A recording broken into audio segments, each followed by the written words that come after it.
Boa noite a todos. É com imensa alegria, grande satisfação, que a Academia Mineira de Letras realiza a sessão sobre a trajetória literária e poética do escritor Jorge Nabut, que recebemos aqui com grande satisfação, com grande carinho, com grande orgulho, com a melhor hospitalidade da Casa de Alfonso de Guimarães. Seja muito bem-vindo, Jorge. Nesta oportunidade, quero também saudar todo o público presente, que nos alegra com a sua companhia na noite de hoje. Esta casa vive do seu público, faz sentido, se fizer sentido para a comunidade em que está inserida. E tem sido assim há 11 décadas. Fundada em 1909, em dezembro, em Juiz de Fora, a Academia Mineira de Letras foi transferida para Belo Horizonte em 1915 e continuou fiel à missão que justificou a sua fundação, a promoção da língua portuguesa e da literatura. Nós vamos comemorar, então, em dezembro deste ano, 110 anos de atuação em favor da cultura, da arte, da literatura, da educação, da memória e da história. Eu queria chamar para compor essa mesa Eduardo Veras e Jorge Nabut, por favor, com aplausos do nosso público.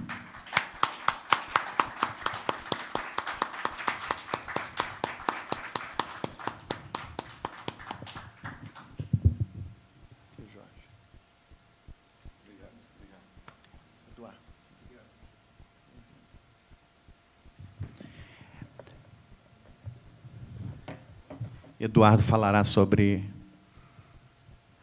a contribuição literária de Jorge Nabut, depois Jorge vai fazer uma saudação a este público e, na sequência, os autógrafos. Mas antes, em nome desta casa, falará o confrade permanente secretário de Cultura de Minas Gerais, Ângelo Osvaldo de Araújo Santos, que eu peço que ocupe a tribuna nesse momento.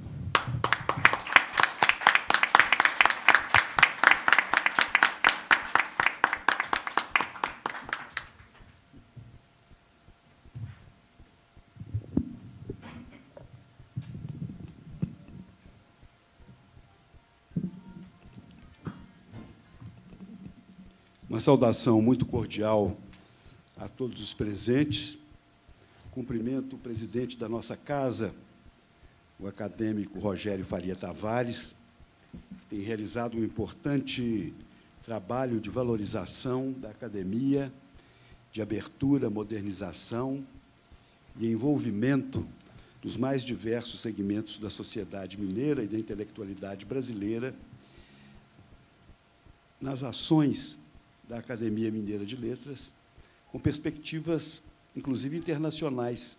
Nós estamos celebrando este ano, o Ano da Língua Portuguesa, na Academia Mineira de Letras, com uma intensa participação de intelectuais que compartilham conosco o mesmo idioma de cultura, a nossa língua portuguesa.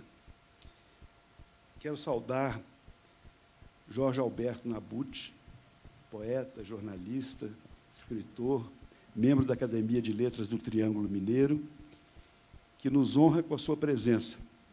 Há muito queríamos receber Jorge Nabut aqui na Casa de Alfonso de Guimarães para a maior difusão da importante obra que ele realiza, especialmente no campo da poesia, e essa revelação tem que ser cada vez maior, mais abrangente.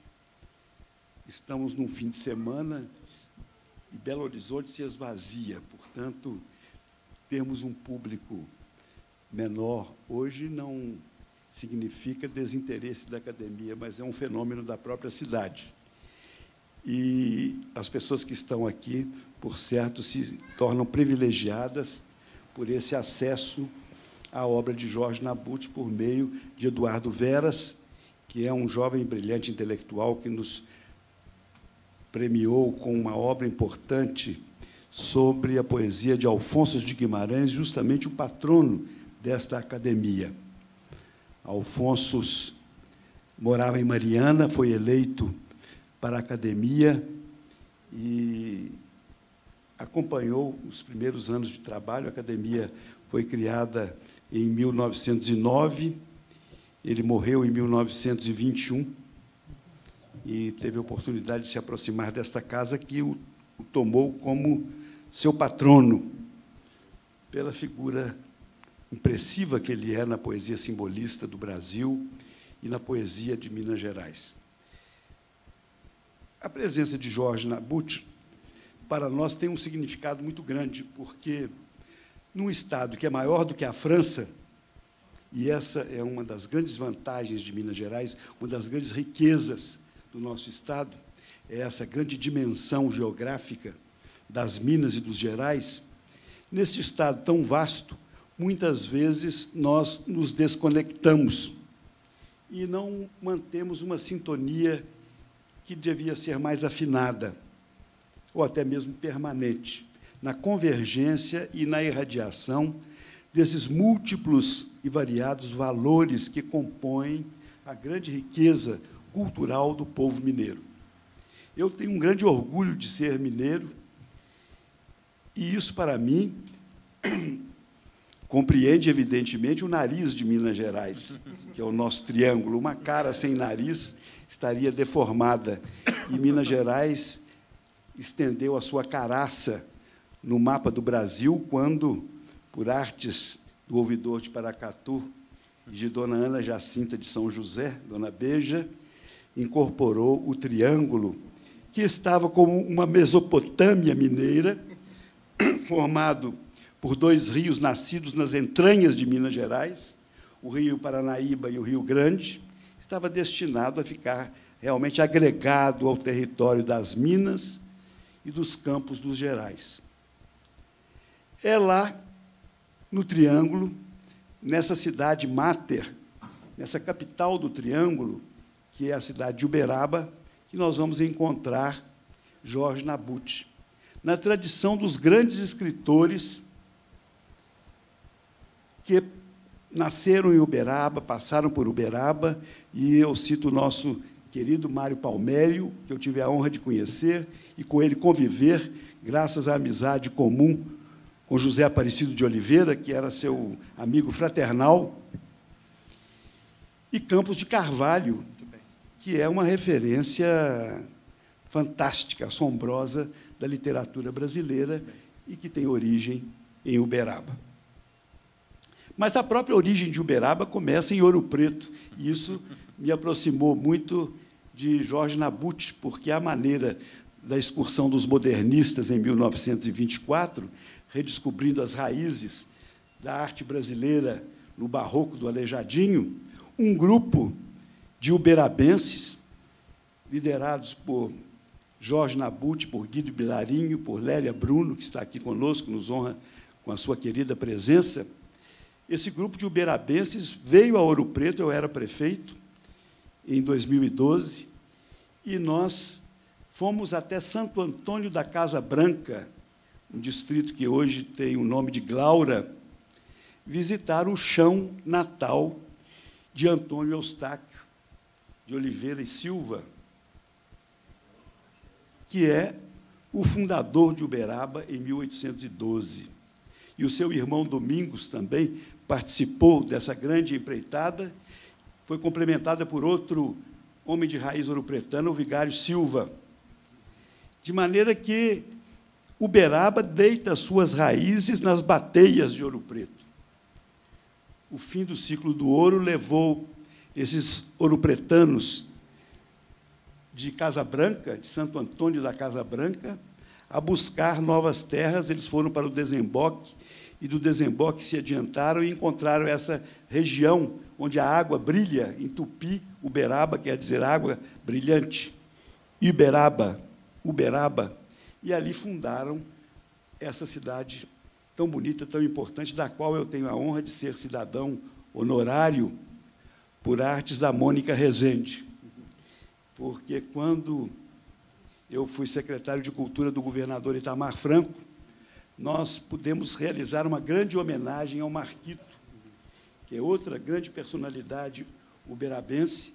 Marquito foi um dos maiores estilistas do século XX, lançou a moda brasileira no campo internacional, e nós fizemos uma homenagem, uma exposição de peças criadas pelo Marquito, numa semana de moda pioneira em Belo Horizonte, e a Mônica ficou tão impactada com isso que ela propôs à Câmara Municipal que me fizesse essa homenagem, que eu guardo sempre com um carinho muito especial, porque veio me ligar por um vínculo direto, pelo batismo cidadão da Câmara Municipal de Uberaba a esta cidade de Jorge Nabut. Eu quero lembrar que a poesia de Jorge Nabut ela está também muito ligada ao seu contexto, porque ele fala do sertão da Azagaia de uma maneira singular. Ele poetiza todo o seu entorno geográfico e cultural. Ele fala dos libaneses ancestrais, da cultura libanesa implantada no Triângulo Mineiro, muito forte naquela região de imigrações mais recentes e também plurais. Ele fala muito bem dessa raiz, que é a sua raiz libanesa na cultura do Triângulo Mineiro. E Jorge soube tirar partido disso muito bem, tanto no que ele escreve sobre o sertão, ele vai buscar, até na linguagem vernacular, ditos e histórias da região do Triângulo, do Chapadão, do Bugre, como diz o nosso Mário Palmério. Ele fala também da casa, da cozinha, da comida, dos hábitos dos libaneses, da cidade, tudo isso que ele viveu. Mas ele faz isso de uma maneira moderna.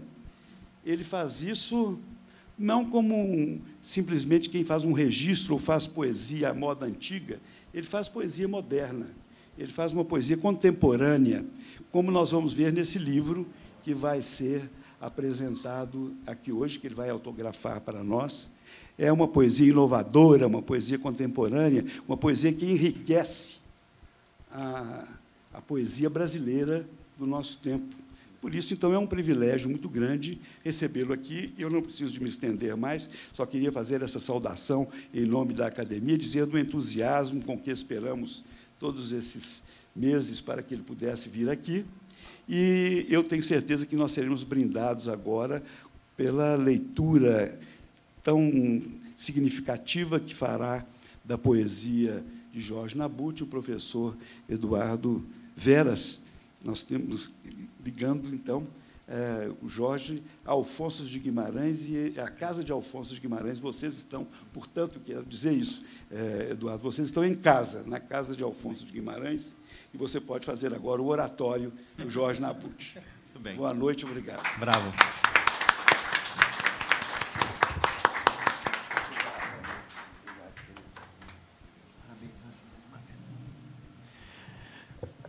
Depois de ouvirmos essa brilhante oração do acadêmico Ângelo Oswaldo de Araújo Santos, eu convido à tribuna da casa um querido amigo, fraterno amigo, uberabense, presidente da Academia Municipalista de Letras de Minas Gerais e decano da Academia de Letras do Triângulo Mineiro, que também falará algumas palavras em favor de Jorge Nabut, nosso querido César Vanucci, que recebemos com palmas entusiasmadas.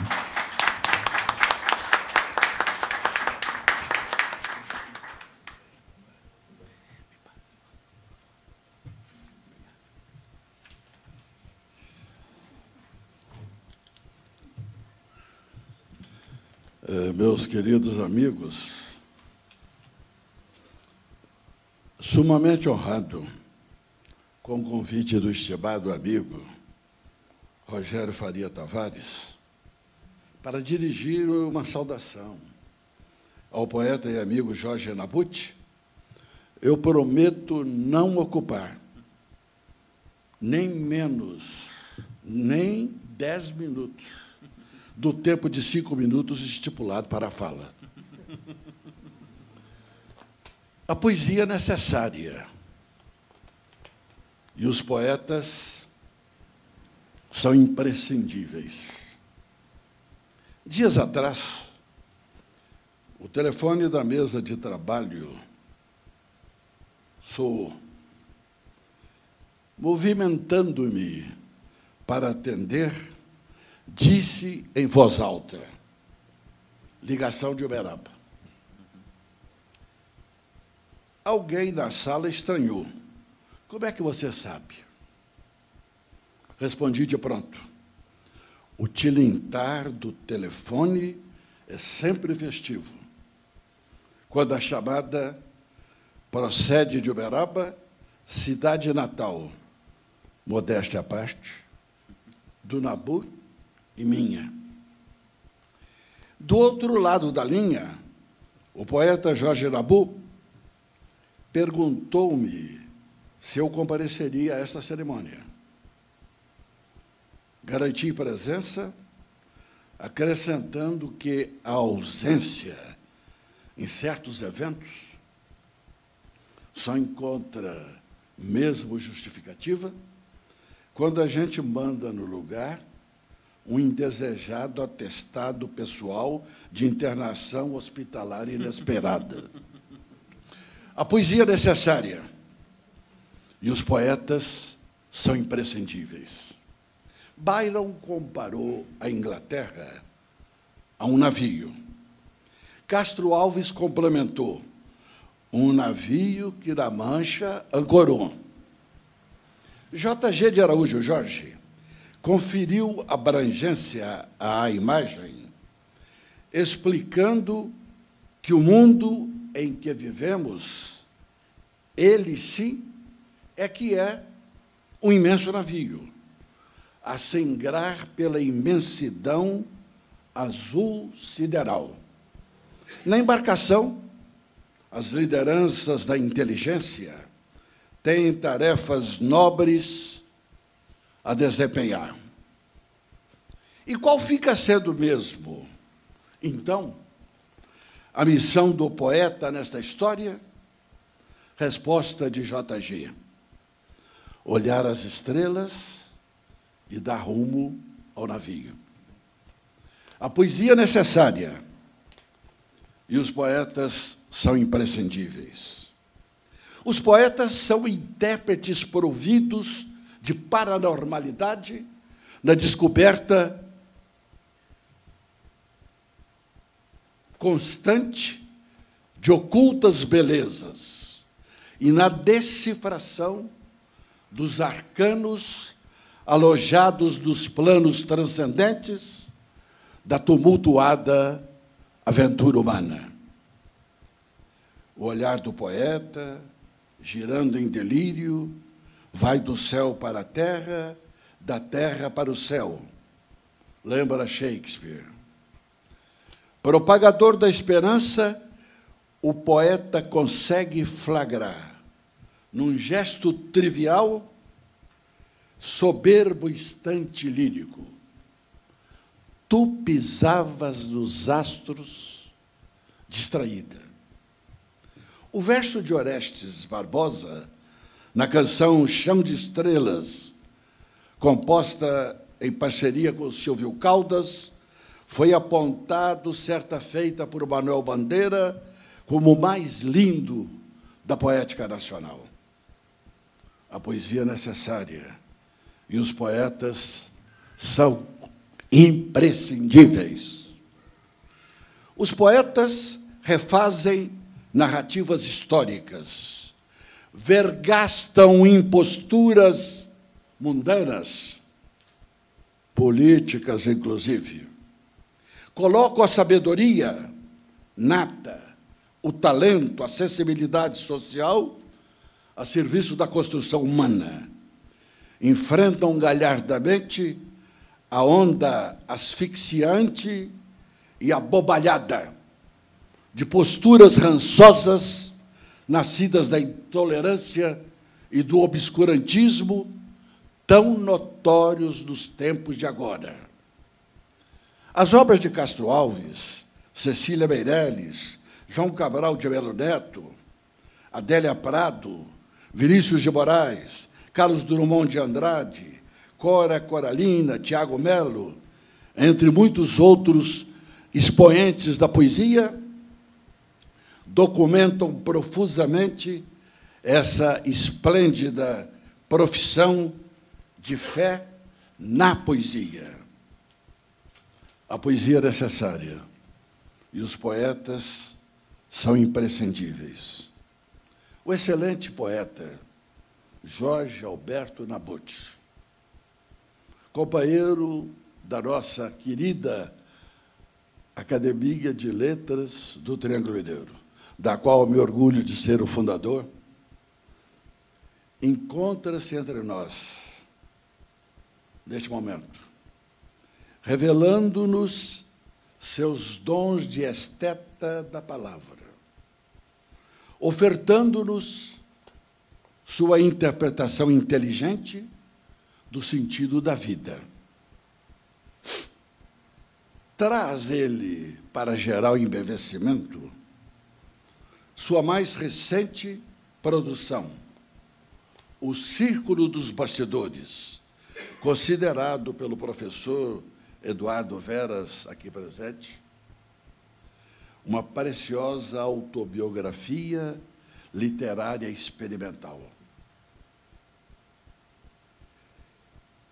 Ele vem aqui, o Nabuth, o meu querido amigo Nabuth, o poeta Nabuth, proclamar enfaticamente suas crenças no instrumento poético como forma de exaltação da cultura tão vilipendiada no Brasil de hoje, dos valores humanísticos e espirituais que recobrem de dignidade a caminhada humana, a caminhada terrena. Com vocação vanguardeira, chama a nossa atenção para expressar seu sentimento de mundo. Proporciona a todos nós, com as rajadas líricas disparadas dos versos alinhados no livro e em toda a sua obra, a certeira convicção de que a poesia é mesmo necessária e que os poetas são realmente imprescindíveis no processo fecundo e alentador, posto que extenuante, dos avanços civilizatórios. Aplausos fartos para o poeta Nabuth. Ele merece. Obrigado.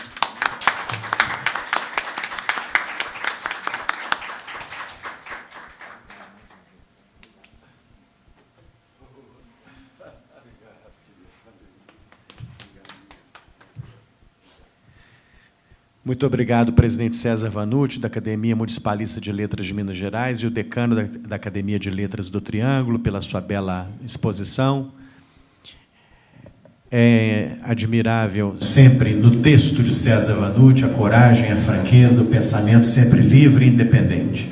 Eu acompanho com muita frequência os artigos que Vanucci escreve no Jornal Diário do Comércio várias vezes por semana e sempre me encanta a firmeza, o vigor das suas posições, a independência e a coragem com que ele se manifesta sempre. Por isso é uma alegria tê-lo entre nós aqui. Eu quero, antes de passar a palavra ao professor Eduardo Veras, agradecer a presença de Heloísa, que está aqui fazendo a tradução do conteúdo desta conferência para Libras, o que é um compromisso da academia com a acessibilidade. Queria agradecer também a Flávia Queiroz e a Guto Cortes. Flávia, que é uma das importantes gestoras desta casa, ao lado do Guto, que se responsabiliza nessa sessão por fazer a gravação integral do que aqui será dito, para que esta noite se integre ao acervo audiovisual da nossa casa, gerando um documento importante para os pesquisadores do futuro. O Ângelo fez uma breve referência aí, uma referência que eu agradeço profundamente a esse momento da academia, né? Sobretudo o momento devotado à promoção da língua portuguesa. Eu queria aproveitar a oportunidade para convidar a todos para a conferência que aqui fará neste auditório o reitor da Universidade de Lisboa, nosso convidado, dia 19 de novembro, às 15 horas, 18 e 19 de novembro, 18 de novembro, às 15 horas. Aqui estará o reitor da Universidade de Lisboa e sua comitiva, em mais um gesto de aproximação desta casa rumo à cultura portuguesa, que é a nossa também. Muito bem. O nosso professor Eduardo Veras é mestre em literatura brasileira, doutor em literatura comparada pela UFMG, cursou doutorado e pós-doutorado na França e na Unicamp, na Université Paris-Sorbonne e na Unicamp.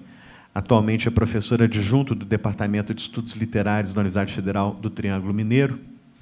E seu trabalho como pesquisador e crítico inclui publicações na imprensa e em diversas revistas especializadas no Brasil e na França. Seu trabalho se concentra em poetas brasileiros e franceses da segunda metade do século XIX e da passagem do século XIX para o século XX. É autor do livro Oratório Poético de Alfonso de Guimarães, a que o confrade Ângelo Oswaldo já havia feito referência, e organizou, em parceria com Gustavo Silveira, as coletâneas de ensaios por uma literatura pensante, ensaios de filosofia e literatura e poesia contemporânea, reconfiguração do sensível, esta última com participação de Tiago Pinheiro. Traduziu para o português, em parceria com Isadora Petri, os poemas em prosa de Baudelaire, que foram, inclusive, autor que motivou a sua tese doutoral.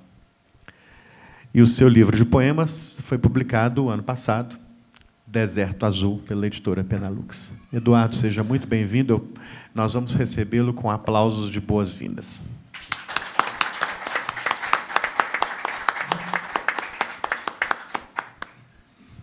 Obrigado, presidente, pela apresentação. Boa noite a todos, senhoras e senhores das letras, da cultura e de cultura. Eu gostaria, primeiramente, de agradecer à Academia Mineira de Letras, na pessoa do seu presidente, pelo convite e pelo espaço, e dizer que é uma honra para mim falar de poesia esta noite, na casa de Alfonso de Guimarães, poeta tão importante na minha trajetória pessoal e intelectual. Dizer que é uma honra também voltar à minha cidade natal, para falar um pouco desse poeta que conheci em Uberaba, minha casa há quase 3 anos, cidade que me acolheu com afeto e reconhecimento. De algum modo, trazer a grande poesia do Nabuth para Belo Horizonte é, para mim, um gesto, ao mesmo tempo, de militância literária e gratidão pessoal. Um retorno à casa paterna, digamos assim, carregando riquezas novas e garimpadas além. É assim que eu me sinto esta noite, falando do Nabuth aqui em casa. Bom, eu falarei um pouco esta noite, especialmente sobre o novo livro do Jorge, O Círculo dos Bastidores, que eu tive o prazer de ler na condição de prova tipográfica, antes da publicação. Essa obra múltipla que se destaca, antes de tudo, pela habilidade de fazer convergir 2 planos, geralmente antagônicos na história recente da poesia brasileira. O plano do experimentalismo formal e o plano da experiência, da história pessoal, da memória individual e coletiva, que são 2 planos muito fortes e complementares na obra do Jorge Alberto Nabuth. O livro, O Círculo dos Bastidores, consolida, no plano geral da trajetória poética do Nabuth, essa complementaridade entre a matriz vanguardista, muito visível nos primeiros trabalhos do Jorge, associada à poesia experimental e visual, sempre reivindicada pelo poeta, e a atenção às coisas de Minas, como bem já disse Ângelo Oswaldo, do Triângulo Mineiro, à memória familiar, ao amor, ao corpo, ao sexo, à vida, enfim, à dimensão dos afetos. Em Paisagem Provincial, livro de 1984, eu vou mostrar as capas. Em Paisagem Provincial, livro de 1984, a experiência pessoal, o plano do afeto, já se mostra intimamente associado à pesquisa formal, à inventividade linguística. Entre a evocação em prosa e em verso dos tempos do grupo Colégio Escolar, eu cito agora o título de alguns capítulos da obra, entre a evocação do grupo colégio escolar, dos sabores da cozinha brasileira, título de um outro capítulo, da paisagem histórica e pré-histórica do povoado do Desemboque de Peirópolis, Nabuth jamais deixa de lado sua preocupação com a materialidade da linguagem, com a materialidade da língua. A língua é um problema fértil para este poeta. Jamais deixa de lado a preocupação com a materialidade da língua, com os sons, com as formas, com a palavra enquanto coisa, com a palavra enquanto instrumento autônomo. Um poema no qual isso fica bastante claro, retirado deste mesmo livro, é o poema Arte Doméstica, onde Nabuth consegue, através da espacialização do texto, colocar em diálogo dois fios, o fio tecido pela aranha e o fio tecido pela bordadeira, já em 1984, adiantando um dos tópicos centrais do livro sobre o qual nós falaremos esta noite. Em Sesmarias do Corpo, livro de 1986, onde a poesia extrapola os seus próprios limites em diálogo com a fotografia, é uma característica importante da poesia, central na poética do Jorge, fazer com que a poesia extrapole os seus próprios limites, com que ela ultrapasse suas próprias fronteiras. Então, eu digo que há uma dimensão crítica no fazer poético do Jorge, pela capacidade que ele tem justamente de problematizar o conceito de poesia, a partir do momento em que ele dialoga explicitamente com outras linguagens. De alguma maneira, ele nos faz pensar o que é a poesia, até onde ela vai, qual é a sua potência, até onde essa potência pode ir. Nesse livro de 1986, então, a poesia extrapola os seus próprios limites em diálogo direto com a fotografia, com os trabalhos fotográficos de Ramon Magela, o corpo e a palavra, a pele e a caligrafia, o tecido da pele e o tecido do texto, que também é um tópico importante da nossa conversa desta noite, se comunicam e se confundem, como num poema que eu vou ler para vocês agora, intitulado O Tato. Rastrear sinais, impressões digitais, símbolos deixados nas coisas pela funcional presença da mão. As mãos e os pés largam a planta da caligrafia. Não a cães farejadores de foragidos, mas a outras mãos, outros pés de sinais iguais ou parecidos. Não há leitura simbólica nesses sinais deixados pelas palmas abertas e aptas ao contato. O que se lê é a própria impressão de dados ditados e a certeza de que passou ali. A impressão digital é a própria rubrica deixada pela mão nas paragens de sua andança. Um corpo sem rubrica da mão é um corpo hospitalizado. O poema coloca, portanto, em tensão, desdobrando o tema sobre o qual me proponho a falar, ele coloca em tensão os planos da vida e da palavra, do corpo e do sentido, funcionando como um exemplo privilegiado daquilo que mais interessa a Jorge Nabuth, segundo a minha leitura, que é transitar entre as fronteiras do dizível e do indizível, do simbólico e do real. O contato, entre aspas, retomando uma palavra do poema, o contato sobre o qual fala o poema, ele é ambivalente, porque ele é texto, ele é tecido de palavras, ele é sinais, símbolos, caligrafia e rubrica, mas também é puro corpo, também é tecido da pele, que toca, afeta, mas resiste à leitura simbólica, como nós vemos na terceira estrofe. Em O Ciclo dos Bastidores, Jorge Alberto Nabuth dialoga com o surrealismo, com o futurismo, com a vasta tradição da poesia visual, já presente em outras obras suas, enfim, com o sofisticado legado das vanguardas europeias e brasileiras.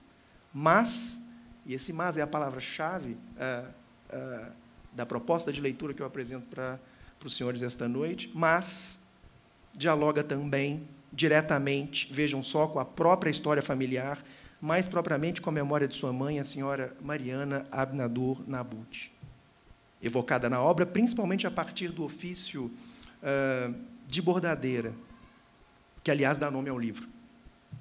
Nesse sentido, Nabuth entrelaça mais uma vez, como no exemplo retirado do livro de 1986, entrelaça mais uma vez as linhas da palavra e do afeto, constrói a trama onde o tecido do texto e o tecido da vida se entrelaçam. O Círculo dos Bastidores é, portanto, eu diria, uma autobiografia experimental, um livro no qual convergem essas duas linhas de força da trajetória poética do autor. E é justamente sobre isso que o Nabuth fala, no folheto de apresentação do livro que acompanhou o volume na noite de lançamento, realizado em Uberaba, no Centro Cultural Cecília Palmério, em maio deste ano, onde eu tive o prazer também de falar. Eu cito o trecho deste folheto distribuído junto com o livro na ocasião. Palavras do Jorge Nabuth. Em 2019, ao transpor os trabalhos dela, ele refere-se à sua mãe, para o livro, o legado dela é ponta de lança para o desenvolvimento de um produto poético, porém desvencilhado da pieguice que costuma assolar ações do gênero. Não haveria por que produzir um texto romantizado, baseado em seu trabalho, quando se está emparelhado com a vanguarda poética e a experimentação literária com vistas às artes visuais. Como nos livros anteriores, em O Círculo dos Bastidores, Nabuth testa, então, as fronteiras do verbal e do não verbal, do som, das formas e do sentido. Já no capítulo 1, Revoada das Tesourinhas, vemos e ouvimos o voo das tesouras de Dona Mariana, tesourinhas passarinhos, e seu canto metálico, produzido pelas onomatopeias, que somente na página 10, e o capítulo inicia-se na página 5, se deixarão acompanhar de versos tradicionais. Aí estão. Como nos livros anteriores, aqui a poesia se vê acompanhada e ampliada pela presença da fotografia e de outras peças gráficas. Imagens recortadas do livro brasileiro de bordados da Sinja e de jornais e revistas de moda do Brasil e da França, fotos de moldes e esboços de costura, fotos de carretéis, máquinas e, claro, bastidores.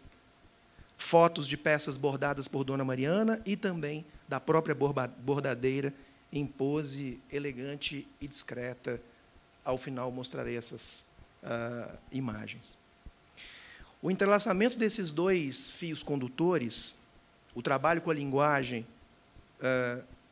e o seu encontro com a memória afetiva, se dá a partir do seguinte postulado, que eu chamarei de poético genealógico, neste novo livro. Jorge, o poeta, se apresenta como uma espécie de sucessor de Mariana, a bordadeira.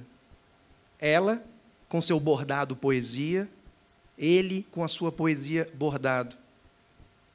Já na página de abertura de O Círculo dos Bastidores, esse postulado se anuncia. A poesia começa onde acaba a linha. Em outras palavras, eu diria, Nabuth, o poeta, nos conta que sua poesia se inscreve numa espécie de círculo genealógico, do qual participa como precursora sua mãe, Dona Mariana, e seu ofício de bordadeira. Neste capítulo, O Círculo dos Bastidores, bordado e poesia, máquina de costura e máquina de escrever, computador para os mais modernos, se continuam, se completam, se ampliam. Mãe e filho se continuam, se completam e se ampliam.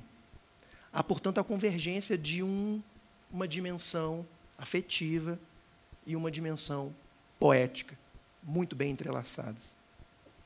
Neste momento, não custa lembrar que a palavra texto vem do latim tecere, construir, tecer, textos, participo passado, coisa tecida, maneira de tecer. Também é importante lembrar que apenas no século XIV a palavra assumiu o sentido atual de tecelagem ou estruturação de palavras. Há, portanto, na própria etimologia latina da palavra, o cruzamento da experiência linguística com o mundo da costura, do tecido. com o gesto de tecer, algo que o Nabuth recupera e explora muito bem, a meu ver. E são os olhos do poeta e o poder transfigurador da poesia, de sua poesia, que permitem o encontro dessas duas máquinas, a de escrever e a de bordar. Nabuth recorta e cola fragmentos do livro brasileiro de bordados Singer, em sua terceira edição de 1930. Entre textos e fotografias retirados daquela publicação, fragmentos também de memória afetiva, além de textos, Nabuth faz transbordar a poesia dos limites do verbo e do verso, confirmando sua vocação vanguardista, como nos diz Guido Bilharin. Vejo, além disso, nesse exercício formal de superação dos limites da palavra, do verbo, uma bela metáfora. Mais que isso, a dramatização de um esforço de abertura para o outro, como quem se dispõe a sair de seu próprio domicílio para ir ao encontro de alguém, como ele faz essa noite.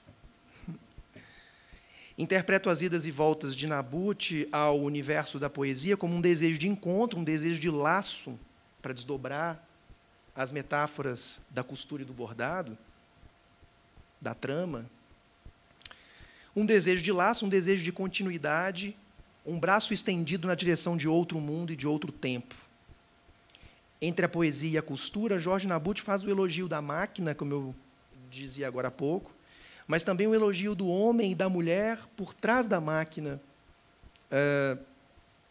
A Singer não vai além da fatura, nem ao que vem aquém do corte e costura, o infinitivo humano mais carne que pano. E no mesmo poema, a presença da outra máquina, de outro infinitivo humano, o filho poeta, que continua e amplia a história familiar. É nos teclados a função do moço da família, já se permitem artigos, poemas, homilia. A mesma máquina, outra herança seria, em tempo de rápida consumaria. O computador se consumaria em prova de outra escriturária que se inova. Sempre as máquinas, estranhas entranhas, que humanos querem, humanas manhas. Trechos do poema Elogio da Máquina, que vocês encontrarão na página 26. Pensemos, portanto, a partir desses exemplos, na existência de várias máquinas, na capacidade de Nabuth de emprestar a essa palavra, máquina, múltiplos significados e derivados. A máquina de bordar, claro, a máquina de escrever, o computador, o bastidor e o papel, a tela, o homem-máquina que escreve, a própria poesia ou o próprio poema como máquina, dentro de uma tradição herdada de João Cabral de Melo Neto, a quem Nabuth dedica o poema Máquina Música.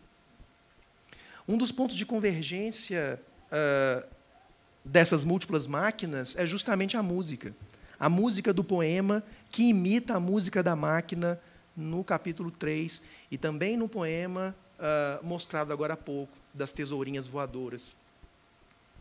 Em Máquina Música, poema dedicado a João Cabral de Melo Neto, poeta maior, nas palavras de Nabuth, o ritmo da máquina dita o ritmo do verso.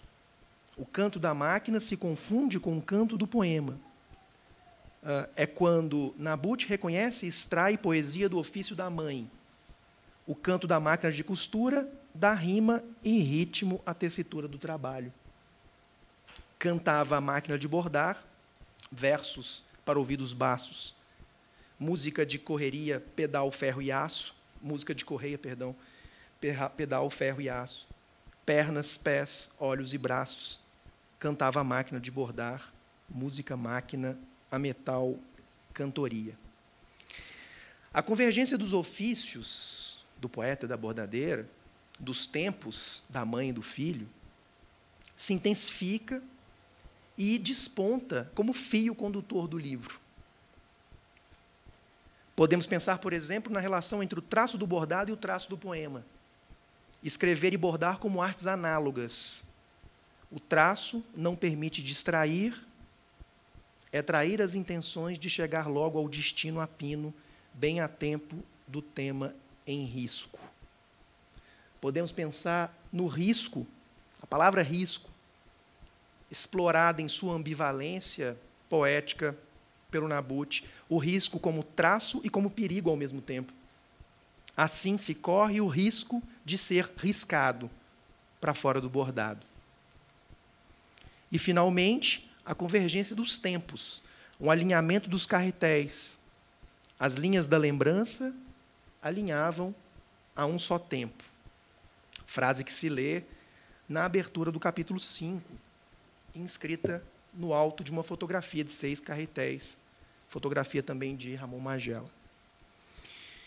No capítulo 8, o encontro bordado poesia, mãe e filho, se faz graficamente.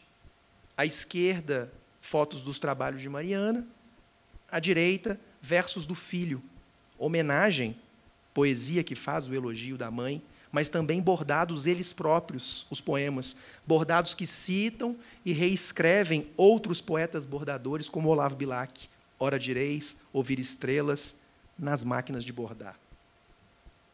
Distendido sobre o lençol, o bordado sai em busca da poesia, ramas de alegria, escreve Nabuth na página 115.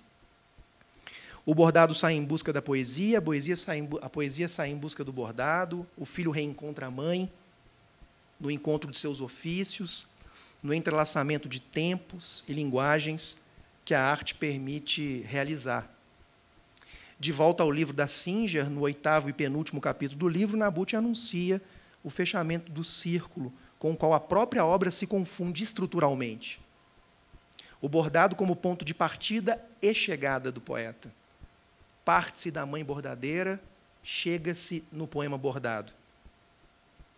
A mãe como ponto de partida e chegada do filho. O alfa e o ômega, a eternidade que a figura do círculo também representa. Eu gostaria, para encerrar, de mostrar algumas imagens que eu rapidamente citei aqui na minha fala. Um recorte do livro da Singer, 2 jornais de moda, um em português e o outro em francês, as fotos dos carretéis e do bastidor, e, por fim, a foto de Dona Mariana, com a qual eu encerro a minha fala. Eu gostaria de agradecer mais uma vez esta casa, pelo espaço e pela atenção esta noite. Ao poeta, mais uma vez, meus cumprimentos por esse belo trabalho que hoje chega ao público de Belo Horizonte. Obrigado. Muito bem.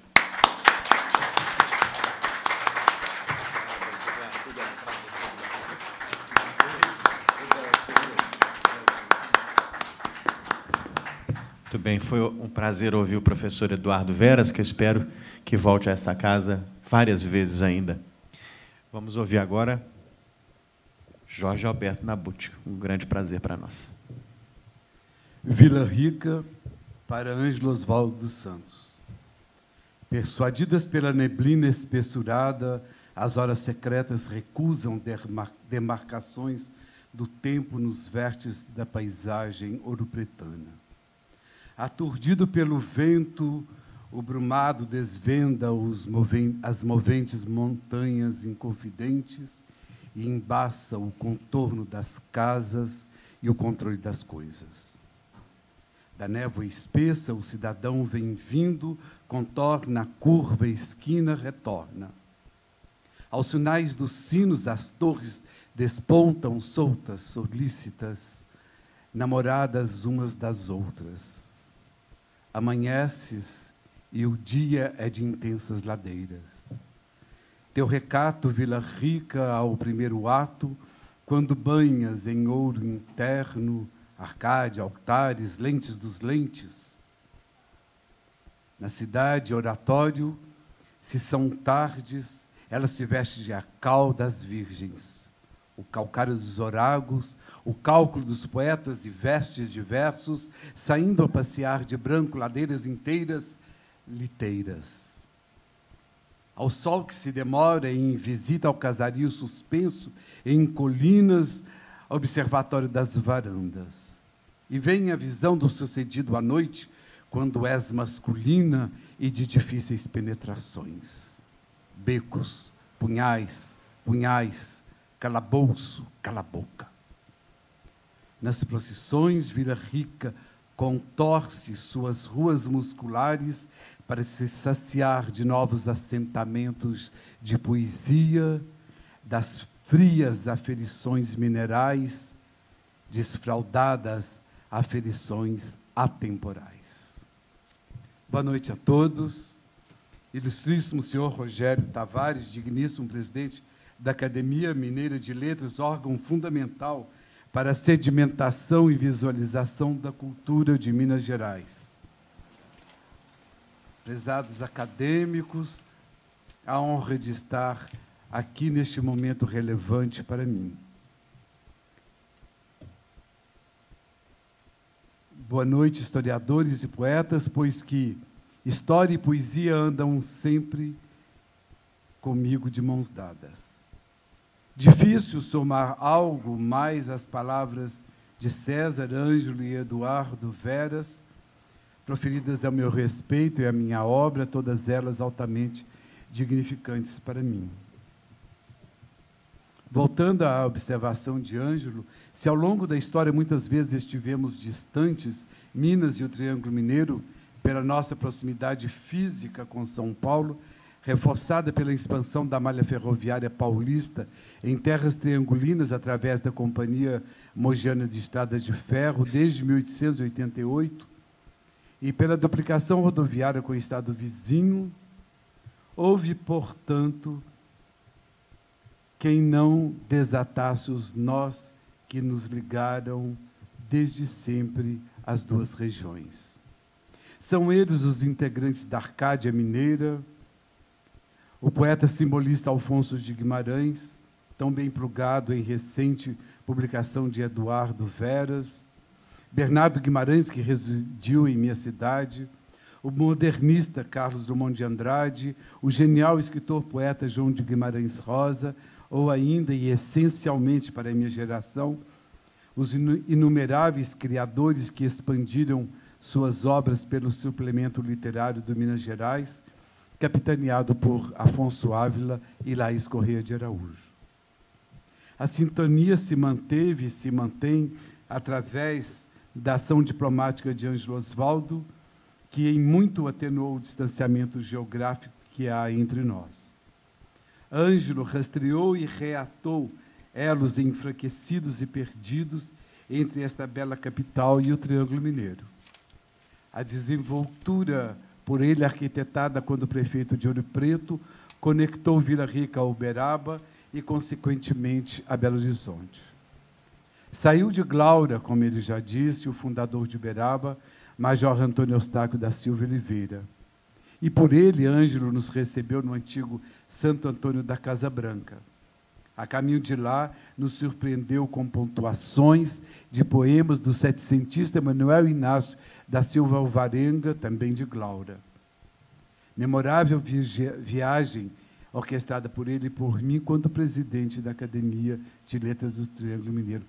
Ao longo da estrada, o Ângelo fincou versos do Silva Alvarenga, o que foi de uma criatividade extraordinária. Ainda de Ângelo partiu a liberação para que criássemos em nossa cidade o Museu de Arte Sacra, na Igrejinha de Santa Rita, na Capela de Santa Rita, do qual fui diretor por 15 anos. E as conexões não se mantêm, as conexões se mantêm até hoje. Essas conexões são feitas por vários outros, por outras entidades, e, no caso da noite de hoje, através da Academia Mineira de Letras. Então, é um momento importante para mim, e a todos vocês eu sou muito grato. Obrigado, presidente Rogério Tavares, pelo mais que honroso convite para habitar como visitante esta bela edificação representativa do ecletismo arquitetônico e cultural de Minas. E nossa presença aqui resultará certamente no abrir de portas para outros produtores culturais da região que ora represento. Obrigado a todos os componentes da prestimosa Academia Mineira de Letras. Obrigado, Ângelo, pelo acolhimento de sempre, principalmente pelos textos feitos a cada lançamento de livro meu. Obrigado, conterrâneo César Vanucci, que transita com êxito entre a capital do Estado e a capital do Zebu. Obrigado aos primos da família Bidanur presentes, aos amigos engenheiros, a Lélia Bruna, representando o Jornal da Manhã, onde trabalho há 40 anos. Obrigado, reitor da Universidade de Uberaba, Marcelo Palmério, filho de Mário Palmério, o imortal de Vila dos Confins e Chapadão do Bugre, que, embora ausente, enviou hoje significativo texto sobre minha atuação artística em tempos da juventude. A equipe de ativistas desta casa, representada pela poetisa Flávia Queiroz, igualmente agradecido estou. E obrigadíssimo ao doutor, poeta e amigo, e a mais jovem aquisição de Uberaba, Eduardo Horta Nassif Veras, a Zagaia Cultural, se me permite a expressão poética, saída de Belo Horizonte, em direção aos chapadões procedentes do desemboque. Mais uma vez vem de você, Eduardo, a belíssima visão e explanação do meu produto poético. Sua fala transita entre razão, conexão e emoção, no raro entender do mundo que criamos, habitamos e legamos a outras gerações. Desta forma, Ângelo, Eduardo e Rogério Tavares e demais acadêmicos fazem e refazem os trilhos de liaison entre as paisagens e os países culturais de que são feitas as diversas, distantes e constantes Minas Gerais. Alfonsos em Mariana. Mais uma vez, o onipresente Alfonsos. Para Eduardo Veras. De onde respondes, Alfonsos, aos responsórios que o acusam e que lhe ocorrem caros? Na ebúrnea torre de reversos, o camafeu afanado ao colo do querer, a descida ao abismo dos seios invioláveis. A carta lacrada de que quererias viver. Incendeia-se a evocação da Mater Dolorosa nos dias santos de guarda. O calendário como contas do rosário, ossuário da vida, espaço abstraído ao tempo, movimento subtraído ao vento. Embrulhas em papel pardo de poesia, o pão nosso das tardes assobradadas de sombras. Um esbarro que faço e o tinteiro derrama a vaga noturna sobre a carta a meio caminho da derradeira escrita, proscrita. E o sino canta em lúgubres responsos, Alfonsos. Eu fecho a minha estada aqui nesta casa de Alfonsos com o já referido poeta ouropretano, nascido em Glaura, Silva Alvarenga. Adeus, ó heróis, que enfim nas cordas da doce lira se respira eterno amor. Boa noite a todos.